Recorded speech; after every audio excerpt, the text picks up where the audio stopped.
Roll that beautiful bean footage. We are rolling. Rolling? What's up, Chris Brown? Got Derek Thomas, photographer, in motion for me. So I'm going to go through the entire routine for Monday for you. So, warm up. We got jogging in place. I think you know what that is. Jogging in place right here. I'm just messing, man. I know you know what's up. So jogging, we got arm flutters. When you go to your arm flutters, you're going out to the sides right here. What I'll usually do is arm flutters at the side right here the first round, and then the second round I'll come up and do arm flutters up top right here with palms facing together. So we're just working the shoulders at two different angles. So you can do that first and second round there. Bird dogs. Bird dogs is from your hands and knees position right here. That's where we get the opposite arm and leg up with a little hold, come back down. Other arm and leg opposites going up and hold. So switching back and forth. And then you can do that from knees or you can do that from toes. So they can raise up on the toes here so the knees are slightly off the ground. Takes a little more balance to go that route there, okay? So you can tell them getting a good stretch all the way through that arm and through that back leg right there. You don't have to be too descriptive on warm-up, but just keep talking to them like you normally do. So warm-up, you've been doing a good job. So bird dogs, downward dog push-ups, downward dog push-up. This is a downward dog position right here, so I'm all the way up with my butt. I've got a flat line going through my upper body, and I'm going to drop the hips down to the ground. So hips down to the ground, hips back up to the top, just up and down in this position. Downward dog push-ups. So that's that. We'll go from there to a reverse lunge with a back fly. Reverse lunges, I'm sure you know what that is. Reach back with the leg, the back knee gets close to the ground. I'm also going to open up the arms at the same time. Reverse fly. So up to the top, and I'm switching the legs, alternating the legs every time, and squeezing the back as I open up, okay? Pulling those shoulder blades together. And then finally you got high knees or crisscross hops. High knees, getting them up high, or you can get crisscross hops. So I'm just going to cross the feet and uncross the feet. Cross them back the other way and uncross. And I go back and forth like so. Okay? So that's your crisscross hop. Then we go to Tabata. So Tabata, they got options. They can do a low squat punch or a high plank forward punch. So they can start in their squat position. This is low squat. Throwing punches right here. So tell them to stay low in their squat, keeping the core tight, alternating the punches back and forth. Their other option is to go to the high plank forward punch. So now I'm up in a push-up position here, nice tight position, core is engaged. I'm going to punch forward with one arm, replace it, punch forward with the other arm. So keep that flat line through your body right there as you throw your punches. They can do this from knees as well, same thing. And then the second move, we'll go to a bird dog or a push-up or a bird dog push-up, combining the two. So bird dogs, just like we did in warm-up, so they can stay with that if they want to. This would be the easier version. They can also go to push-ups. Push-ups coming all the way down, all the way up in our push-ups right here. You can do that from knees or toes. Or a bird dog push-up, we're going to combine the two here, okay? So we do a push-up down, and when we come up, I'm going to raise up with the arm and the leg right here, just like a bird dog. So I come back, push up, raise the other arm and leg. So it's opposites raising at the top of the move right there. Bird dog push-ups, okay? Third move is going to be a Mason twist. Your Mason twist, you're going to be on your butt. So right here, this is mostly a core move. They can have the heels on the ground to start out with. I'm clasping my hands together. I'm going to reach to the side, fist to the ground if I can. Try to reach, get the fist all the way to the ground right here. So the keys to give them on this is I want them at a little bit of an angle, leaning back. So I lean back and I'm keeping a flat back right here and twisting to the side. If they're straight up like this, then they're not getting much out of this. Just side to side here. The angle is what gets the core engaged right here. Okay, so back at an angle is what I like to emphasize to them. And then you can make this a little harder by picking the feet up off the ground and doing the same thing. Or you can even straighten the legs and hold that right there. Okay, so a few levels on that as well. And then your fourth move on Tabata is again going right back to the bird dog, the push-up, or the bird dog push-up, okay? So that's Tabata. Station number one, getting into our stations now. We'll go resistance band lawnmower. So you can grab a resistance band right here, and we'll go with the lawnmower.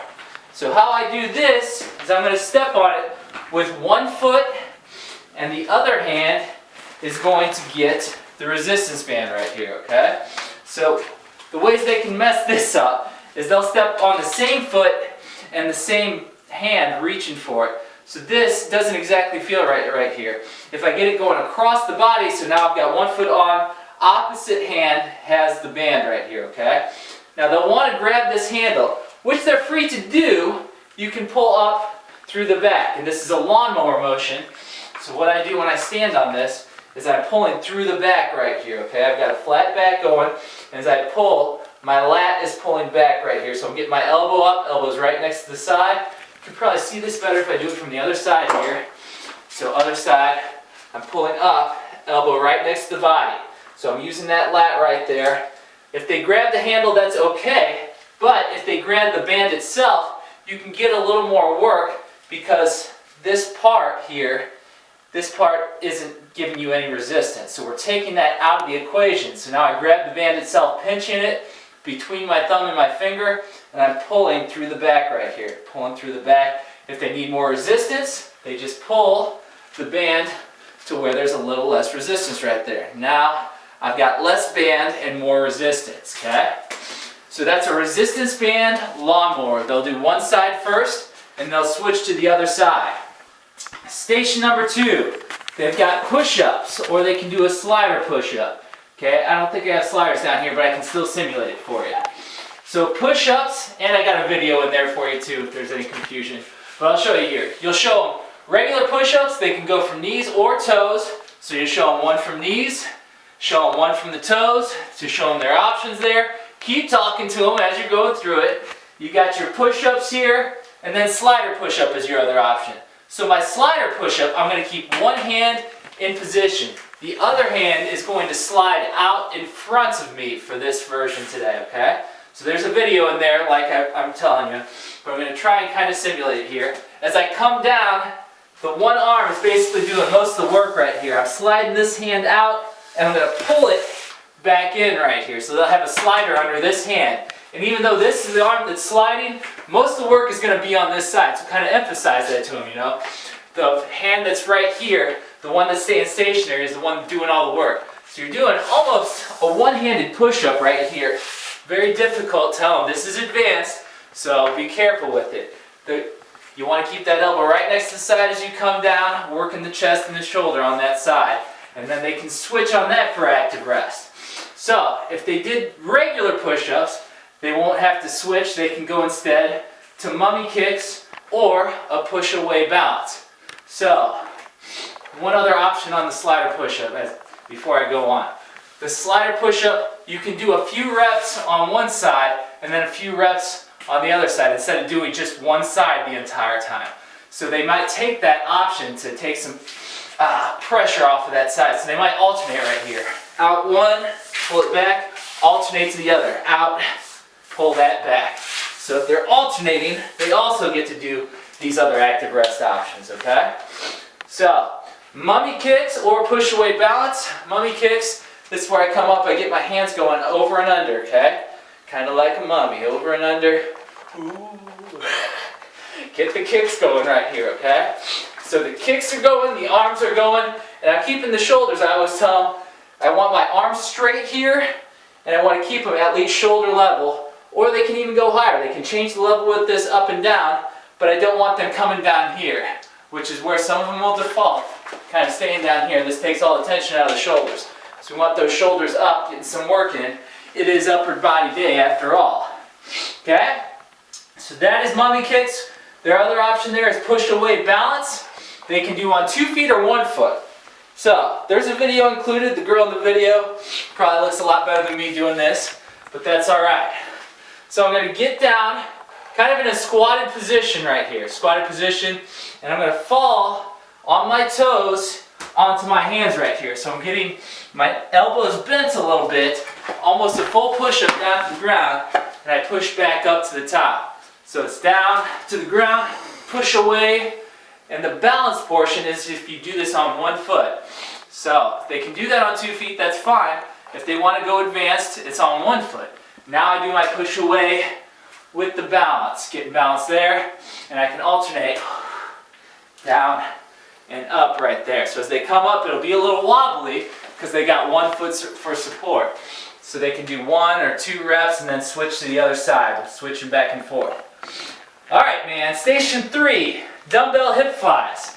I don't have a video for this, I don't think. So a hip fly, I need a couple dumbbells. I'm gonna get bent over at the waist. I've got a flat back in this position right here, and I'm gonna stay with the dumbbells hanging down. So what I want is the feet together, actually. Feet together, so that way the dumbbells can come out and back. So the feet get together so that the knees get out of the way. I pull up through the back right here, okay? And I'm keeping a flat back as I go. My palms are facing me, and now they're facing the sky. So I'm pulling and using my back right here, okay? My back is doing the work. I'm trying to do this with a nice squeeze. Not a lot of momentum, just pushing through the movement right here, okay? So squeezing that back. And then active rest, you've got renegade rows. So anytime we talk about a renegade position, you're usually in a push-up position with dumbbells on your hands, okay? So we do some variations from renegade sometimes. Renegade row is your basic one. Renegade row right here. You can go again from knees or from toes on this move. We'll row up on one side and we'll row up on the other side, okay? Again, we want that elbow nice and tight to the side. So we've gotten several moves today that are hitting the back. They're getting some good back work today, but they're just alternating on this. Some of them will have wrist issues, so you need to give them another choice on this. So, instead of having 2 dumbbells and both hands on top of those dumbbells, you'll just switch from one to the other. So now I'm pulling with one arm, I switch that over to the other side. So the only difference is my hands aren't resting on this dumbbell right here. That's tough on some of their wrists. I have one hand on the floor instead, so I'll just switch it